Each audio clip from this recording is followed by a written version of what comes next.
ಎಲ್ಲೋ friends, ಎಲ್ಲರಿಗೆ ನಮಸ್ಕಾರ. Kannada life ಸ್ಟೋರಿನಿಂದ ಪ್ರತಿಯೊಬ್ಬರಿಗೆ ತುಂಬಾ ಧನ್ಯವಾದಗಳು.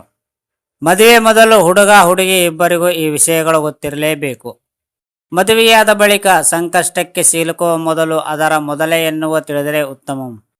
ವಿವಾಹದ ಎನ್ನುವುದು ಜೀವನ ಅತಿ ಮಹತ್ವದ ಘಟ್ಟವಾಗಿದ್ದು, ಪುರುಷನಾಗಲಿ ಅಥವಾ ಮಹಿಳೆಯರೇ ಆಗಲಿ ಮದುವೆ ಬಳಿಕ ಜೀವನದಲ್ಲಿ ಹಲವಾರು ರೀತಿಯ ಬದಲಾವಣೆಗಳನ್ನು ಎದುರಿಸಬೇಕಾಗುತ್ತದೆ. ಹೀಗಾಗಿ ವಿವಾಹವನ್ನು ತುಂಬ ಆಲೋಚಿಸಿ ನಿರ್ಧಾರ ಮಾಡಬೇಕು. ಯಾವುದೇ ಅನಿವಾರ್ಯತೆಗೆ ಕಟ್ಟುಬಿದ್ದು ವಿವಾಹವಾಗಬಾರದು.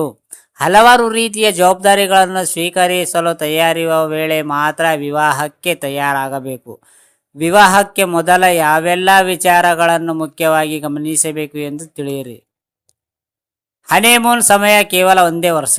ವಿವಾಹವಾದ ಆರಂಭದಲ್ಲಿ ಹನಿಮೂನಿಗೆ ಹೋಗುವ ಸಂಗಾತಿಗಳಲ್ಲಿ ಪ್ರೀತಿಯ ಉಕ್ಕರೆ ಹರಿಯುತ್ತಿರುವುದು, ಆದರೆ ತಿಂಗಳು ಕಳೆದಂತೆ ಇದು ಕಡಿಮೆ ಆಗುತ್ತಾ ಬರುವುದು. ಹನಿಮೂನ್ ಸಂದರ್ಭದಲ್ಲಿ ಇದಂತಹ ಆಕರ್ಷಣೆ ಹಾಗೂ ಪ್ರೀತಿಯು 1 ವರ್ಷದ ಸಂದರ್ಭದಲ್ಲಿ ಮಂಕಾಗುವುದು.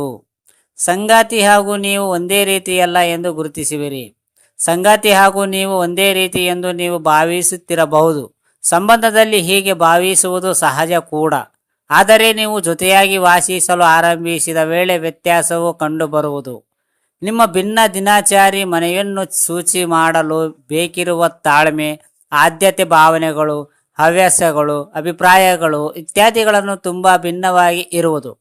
ನೀವಿಬ್ಬರು ಒಂದೇ ರೀತಿಯಲ್ಲ ಎಂದು ತಿಳಿದಾಗ ನೀವು ವ್ಯತ್ಯಾಸವನ್ನು ತಿಳಿದು ಅದನ್ನು ಪ್ರಶಂಸೆ ಮಾಡಲು ಆರಂಭಿಸುತ್ತೀರಿ.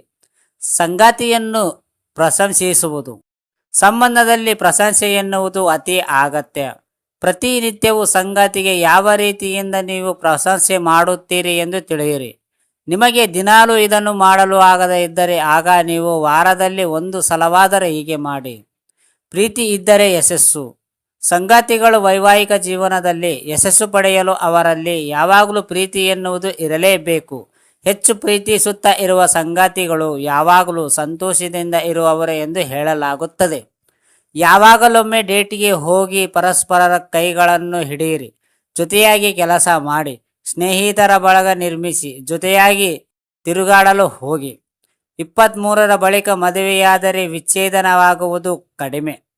23ಕ್ಕಿಂತ ಕಡಿಮೆ ವಯಸ್ಸಿನಲ್ಲಿ ಮದುವೆಯಾಗುವ ಮಹಿಳೆಯರಲ್ಲಿ 60% ಮಂದಿ ವಿಚ್ಛೇದನ ಪಡೆಯುವವರು ಎಂದು ಅಧ್ಯಯನಗಳು ಹೇಳಿವೆ. ಹೀಗಾಗಿ ಮದುವೆಯಾಗಲು ಸರಿಯಾದ ಸಮಯಕ್ಕೆ ಕಾದು ಕುಳಿತುಕೊಳ್ಳುವುದು ಉತ್ತಮ. ಫ್ರೆಂಡ್ಸ್, ಅರ್ಥ ಆಯ್ತಾ ನಿಮಗೆ ಈ ಸ್ಟೋರಿ ಕೇಳಿದ ಪ್ರತಿಯೊಬ್ಬರಿಗೆ ತುಂಬ ಧನ್ಯವಾದಗಳು. Thank you so much.